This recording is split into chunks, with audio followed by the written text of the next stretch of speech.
आपको याद है, अपने शासन में इन्होंने जलयुक्त शिवार योजना को रोक दिया था।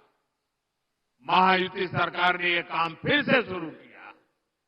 बीते वर्षों में नीलवंडे बांध और कैनाल के काम पूरे हुए। विशाल घोसी खुर्द प्रोजेक्ट भी अब पूरा होने जा रहा है। साथियों, चंद्रपुर के तो बैम्बू दुनिया भर में मशहूर है। ये हमारी सरकार है जिसने बैम्बू से जुड़े अंग्रेजों के जमाने के पुराने नियमों को बदला, कानूनों को बदला, जिसके लिए आपके लिए बैम्बू की खेती आसान हो जाए। गढ़चिरौली और चंद्रपुर में बांस शिल्पकारों की स्किल ट्रेनिंग पर भी हमारी सरकार जोर दे रही है। साथियों, मैं आपको कांग्रेस और उसके साथियों की एक बड़ी साजिश से भी सावधान कर रहा हूं। हमारे देश में आदिवासी समाज की जनसंख्या करीब करीब 10% के आसपास है। कांग्रेस अब आदिवासी समाज को जातियों में बांटकर टुकड़े टुकड़े करके कमजोर करना चाहती है। यहां चिमूर, चंद्रपुर में भी बड़ी संख्या में मेरे आदिवासी भाई बहन रहते हैं। कांग्रेस चाहती है कि हमारे आदिवासी भाई एसटी के रूप में उनकी पहचान खो दें, आदिवासी के रूप में उनकी पहचान खो दें, उनकी ताकत से उनकी जो पहचान बनी है वो बिखर जाए।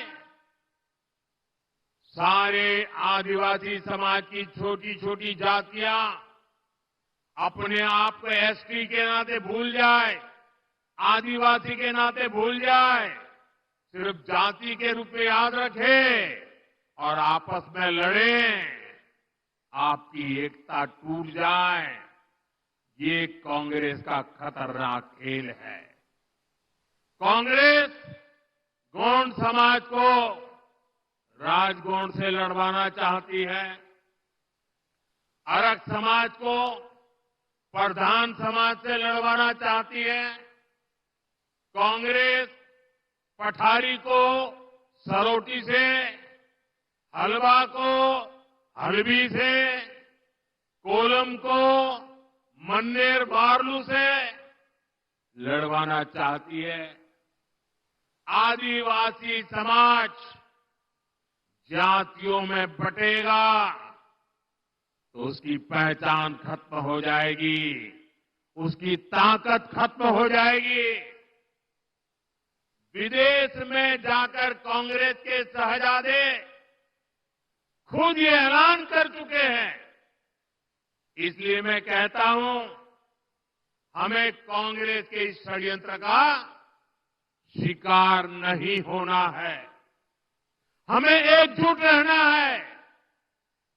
और इसलिए मेरा तो आपसे एक ही आग्रह है, हम एक रहेंगे तो सेफ रहेंगे, हम एक रहेंगे तो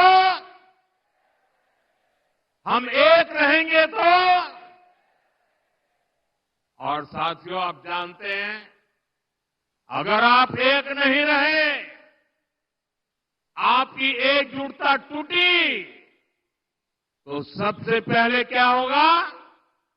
कांग्रेस आपका आरक्षण छीन लेगी। कांग्रेस के शाही परिवार के हमेशा से ये मानसिकता रही है, कोई देश पर राज करने के लिए पैदा हुआ है। आजादी के बाद इसलिए ही कांग्रेस ने दलितों, पिछड़ों और आदिवासियों को कभी आगे नहीं बढ़ने दिया और आरक्षण से दलितों, पिछड़ों और आदिवासियों को आगे बढ़ाने का मौका मिलता है। इसलिए ही कांग्रेस आरक्षण से चिढ़ती है। 80 के दशक में तो कांग्रेस ने जब राजीव गांधी नेतृत्व करते थे, चुनाव का समय, चुनाव चल रहे थे और उनकी हिम्मत देखिए, बाकायदा उन्होंने अखबारों में एडवर्टाइजमेंट दी थी, पोस्टर जारी किए थे और दलितों, पिछड़ों और आदिवासियों को मिलने वाले विशेष अधिकार पर सवाल उठा दिया था। अगर आप सोशल मीडिया खोजोगे तो ये सब मिलेगा और मैं तो यहां के पत्रकारों से आग्रह करता हूं कि जरा 84 की एडवर्टाइजमेंट खोल करके निकाल के दिखाइए इन लोगों को, कैसा पाप किया इन लोगों ने। कांग्रेस तब दबंगों की भाषा बोल रही थी। कांग्रेस ने तो तब भी एक तरह से कह दिया था कि आरक्षण की कोई जरूरत नहीं है, ऐसा कांग्रेस वाले बोलने की हिम्मत करते थे। आज भी कांग्रेस दबंगों की भाषा बोल रही है कि दलितों, पिछड़ों, आदिवासियों का आरक्षण खत्म कर देंगे। इसलिए आपको कांग्रेस और उसके साथियों से सतर्क रहना है। साथियों, हमें चंद्रपुर और महाराष्ट्र के विकास अभियान को और तेजी से आगे बढ़ाने की जरूरत है। ये काम केवल और केवल महायुति सरकार ही करेगी। मेरी अपील है, आप महायुति के उम्मीदवारों को भारी बहुमत से जिताइए और साथियों, इतना बड़ा जनसैलाब इस बात की गारंटी बन जाता है कि यहां सबकी सब सीटें आप जिताने वाले हो।